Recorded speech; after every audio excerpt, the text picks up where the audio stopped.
Hi there. Let's talk about the Beatles.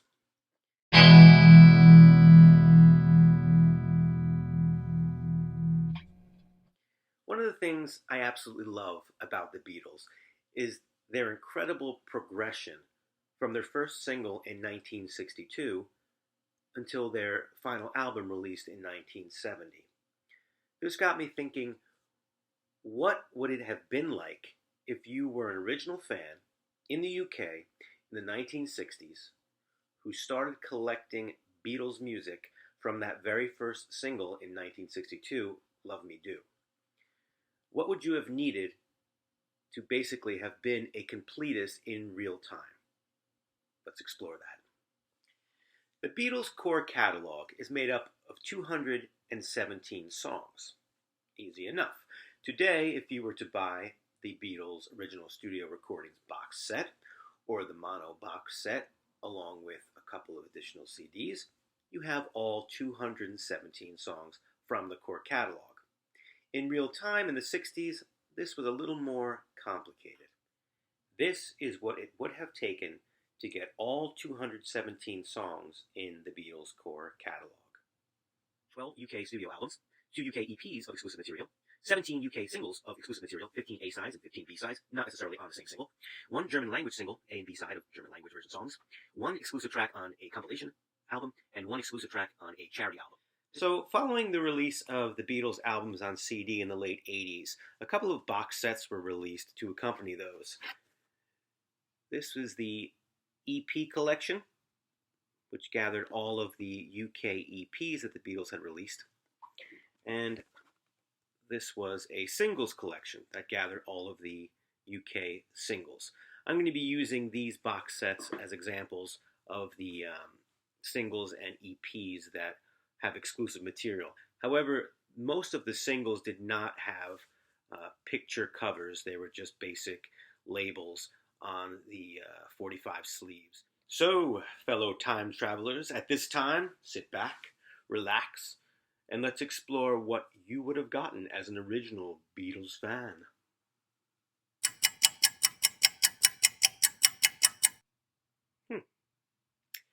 It's October 1962, and the Beatles release their very first single, Love Me Do.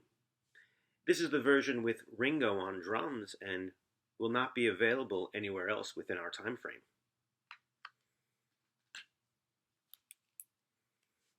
March 1963, the Beatles released their first LP, Please Please Me.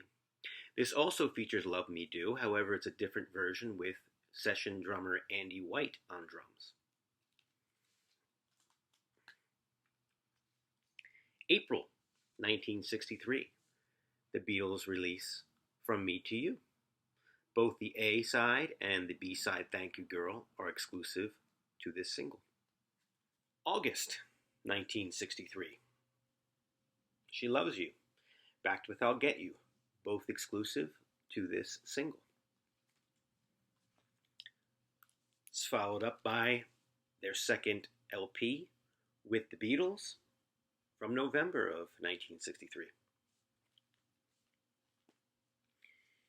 Also in November of 1963,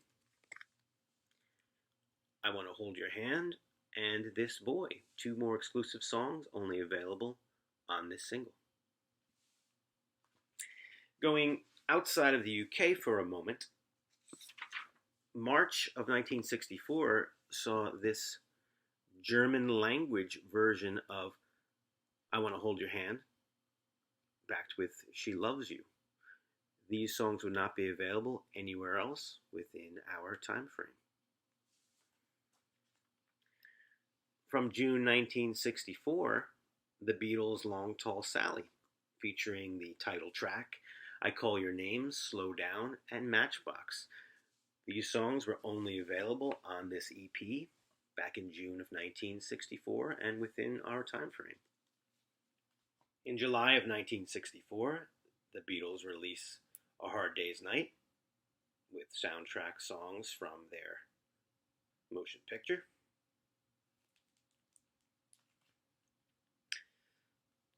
This is followed by the I Feel Fine single I Feel Fine and She's a Woman, two more exclusive tracks, only available on this single. In December of '64, the Beatles release their Beatles for Sale LP.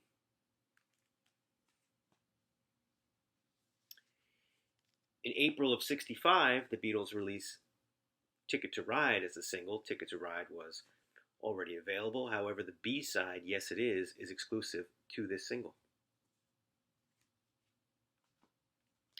Next, I'm going to go out of the chronology slightly.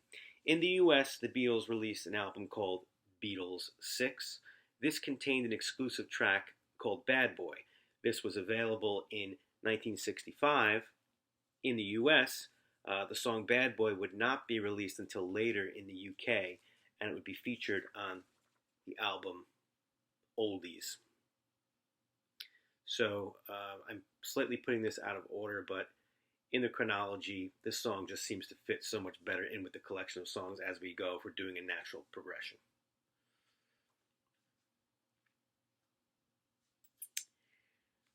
Help single is released in July of 1965. The B-side, I'm Down, is exclusive to this single. And in August 1965, the Beatles released their Help album soundtrack to their second movie. In December of 1965, the Beatles released their single We Can Work It Out and Day Tripper, both songs exclusive to this single. This is followed the same month by Rubber Soul. In June of 1966, the Beatles released another exclusive single, both A and B sides, only available on this single, Paperback Writer and Rain. August 1966, the Beatles' masterpiece Revolver is released. February 1967, the Beatles released this powerhouse single, the double A side, Strawberry Fields, Penny Lane. Only available on this single in the time frame we're discussing. Of course, this is followed up by the Beatles' masterpiece, Sgt. Pepper's Lonely Hearts Club Band, released in June of 1967. From Revolver on, things really rev up. Following Sgt. Pepper's Lonely Hearts Club Band, the Beatles released their single, All You Need Is Love, backed with Baby You're a Rich Man. This was followed in November of '67 with the Hello Goodbye single. The B-side was I Am a Walrus. We're going to talk about that in a moment. So this is exclusive for Hello Goodbye. In December of '67, the Beatles released this EP. It is a double EP containing 6 songs, and the track order is slightly different than the US version. So this is the official version, the way the Beatles wanted it. It's an EP, 6 songs. Lady Madonna is the single that follows that. You get Lady Madonna and The Inner Lights. So both A and B sides are exclusive to this single. Another outstanding single. Unbelievable. Hey Jude, backed with the fast version of Revolution, only available on this single in the time frame we're talking about. In November of '68, the Beatles released their White Album. The next release, not really too high on most Beatles fans' lists, Yellow Submarine album from 1969, January. This I like to think of more as an EP. There are only 4 songs that are exclusive to this album. However, those 4 songs make this album essential, especially talking about the core catalog in the time frame of the Beatles' active years. This contained Only a Northern Song, All Together Now, Hey Bulldog, and It's All Too Much. And this is the only place to get those 4 songs. So again, whittling down the album, it's more like an EP. The whole second side is George Martin, and the 2 other Beatles songs featured were already released on other albums. In April of 1969, the Beatles released their Get Back single, backed with Don't Let Me Down, two more songs exclusive to a single.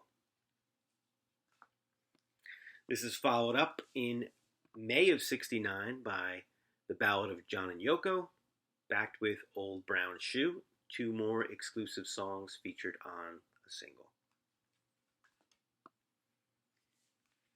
Next up, the outstanding Abbey Road. This album, as most of you probably already know, was recorded after the Let It Be sessions, but was released first. So I am going by the release chronology, and Abbey Road is next up as it was released in 1969, September. The next release from December of 1969 saw the Beatles featured on a charity album called No One's Going to Change Our World. The Beatles had the wildlife version of Across the Universe featured as the first track on this album. In March of 1970, the Beatles released this single, Let It Be, the single version, backed with You Know My Name, Look Up My Number. Great song. I mean, just something so weird in the Beatles catalog. It's one of my favorites. And then last but not least, in May of 1970, the Beatles release Let It Be. Of course, these sessions had taken place prior to Abbey Road, but there were a couple of overdub sessions, minus John, that were done for songs on this album. And I think it's equally as powerful to end the Beatles catalog, and the last thing you hear is John Lennon's quip about passing the audition. I think is equally as satisfying as the ending of the end going into Her Majesty. Maybe even more so. There you have it. Final release.